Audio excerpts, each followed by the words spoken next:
দেশের ক্রিকেটের উইকেট নিয়ে সমালোচনা নতুন কিছু নয়। ক্রিকেটার থেকে শুরু করে সাধারণ মানুষ বাংলাদেশের পিচের মান নিয়ে মোটেই সন্তুষ্ট না। তবে আমাদের দেশের আবহাওয়ার কথা মাথায় রেখে উইকেট তৈরি করাও কতটা চ্যালেঞ্জিং সেটা নিয়েও প্রশ্ন থেকে যায়। বিশেষ করে বর্ষা মৌসুমে আন্তর্জাতিক ও ঘরোয়া ম্যাচ আয়োজনে বেশ হিমশিম খেতে হয় কিউরেটরদের। এই সমস্যা সমাধানে মাঠগুলোর ড্রেনেজ ব্যবস্থাপনার দিকে নজর দেবে বিসিবি।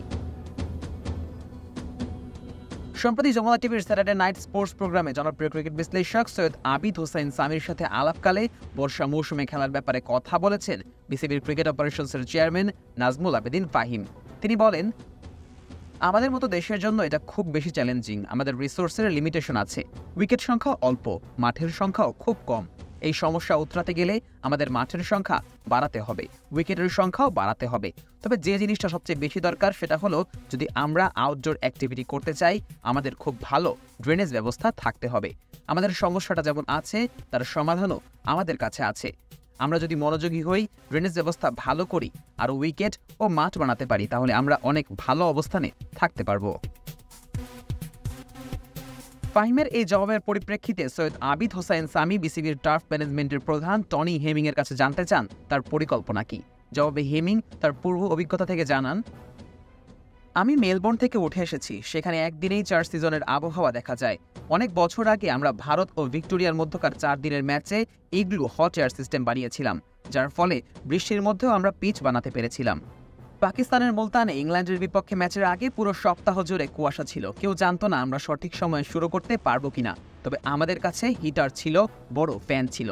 ফ্যান অনেক উপকারে আসে, তার সাথে তাপ দেওয়াটাও জরুরি। এছাড়া কভার খুব ভারী হওয়া লাগে এবং এর রংটাও গুরুত্বপূর্ণ। ওয়ালটন এখন দেশের সীমানা পেরিয়ে পৌঁছে গিয়েছে 50টিরও বেশি দেশে। ওয়ালটন, ঘরে ঘরে বিশ্বজুড়ে। তবে এত বিপুল পরিমাণ ইনফ্রাস্ট্রাকচার এখনই ঘরোয়া ক্রিকেটের জন্য আনা সম্ভব না মনে করেন নাজমুল আবেদিন ফাহিম। যদিও আন্তর্জাতিক স্টেডিয়ামগুলোর জন্য এমন ফ্যাসিলিটি দেওয়া সম্ভব বলে মত ফাহিমের। তিনি বলেন, আমাদের ঘরোয়া ক্রিকেটে আমরা এটা হয়তো পারবো না, তবে আন্তর্জাতিক ম্যাচের জন্য এটা করা সম্ভব। আমি নিশ্চিত ও এই জিনিসগুলো নিয়ে আসবে। যদিও ঘরোয়া ক্রিকেটের জন্য সমাধান আছে হেমিং এর কাছে। আইসিসি একাডেমির মতো হাইব্রিড পিচ বানালে সেটা ঘরোয়া ক্রিকেটে যেমন কাজে লাগবে, তেমনি তরুণ খেলোয়াড়দের বিকশিত করার কাজটাও করা সম্ভব হবে। হেমিং বলেন, ঘরোয়া ক্রিকেটের জন্য আমরা হাইব্রিড উইকেট বানাতে পারি। এই ধরনের পিচ আমি 2013 সালে আইসিসি একাডেমিতে বানিয়েছিলাম। এর জন্য প্রথমে কংক্রিটের স্ল্যাব দেওয়া হয়, তার উপর আর্টিফিশিয়াল টার্ফ এবং 2 ইঞ্চি উঁচু মাটি ব্যবহার করি। আমরা 5 মিলিমিটার আর্টিফিশিয়াল ফাইবার রেখে দিয়েছি, সেটা ঘাস হিসেবে কাজ করে। এরপর আমরা সেটাকে সঠিকভাবে রোলার করি যাতে করে সেটা সেট হয়ে যায়। সেই পিচে বাউন্স, ক্যারি সব পাওয়া যায়। গবেষণায় দেখা গেছে এসব পিচে ব্যাটিং আর বোলিংয়ের ব্যালেন্স 50-50। এই পিচগুলো এখন পৃথিবীর বিভিন্ন জায়গায় ব্যবহার হচ্ছে। এর জন্য কোনো কোয়ালিফাইড গ্রাউন্ডসম্যানেরও দরকার পড়ে না। দেশের প্রতিটি জেলায় এই পিচ বানানো গেলে ক্রিকেটীয় ডেভেলপমেন্ট অনেক বেশি মাত্রায় বেড়ে যাবে বলে ধারণা হেমিংয়ের। তিনি বলেন, 1 বছরের মধ্যে দেশের 64 জেলায় একটি করে এমন পিচ বানিয়ে রাখা হলে পরের জেনারেশন তৈরি করার কাজটা সহজ হবে। আর এই পিচগুলো অনেক টেকসই। আইসিসিতে বানানো পিচ এখনও ঠিক নতুনের মতোই আছে। খেলোয়াড়রা স্পাইক পরে এখানে খেলতে পারবে। তাছাড়া যেহেতু নিজেদের মাটিতেই এটা বানানো হয় বিধায় পিচের আচরণও একই থাকে। দিনের আবহাওয়ার সাথে পিচের আচরণ যেভাবে বদলায়, এখানেও সেটা সম্ভব। এটা আমার কাছে একটা win win situation.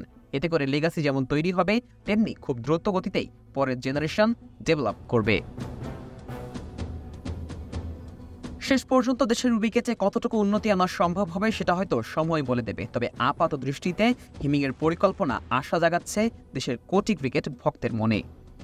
Najmus Shakib, on field.